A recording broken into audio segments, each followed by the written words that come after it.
TTD తరహాలోనే యాదగిరిగుట్ట దేవస్థానం board ఏర్పాటుకు వేగంగా చర్యలు చేపట్టాలని ముఖ్యమంత్రి రేవంత్ రెడ్డి అధికారులను ఆదేశించారు.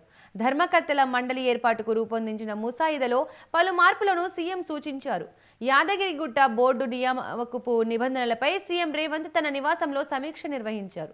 తిరుమల మాదిరే యాదగిరిగుట్ట ఆలయ సమీపంలో రాజకీయాలకు తావు లేకుండా చూడాలని, ఆలయ పవిత్రతకు భంగం కలగకుండా జాగ్రత్తలు తీసుకోవాలన్నారు.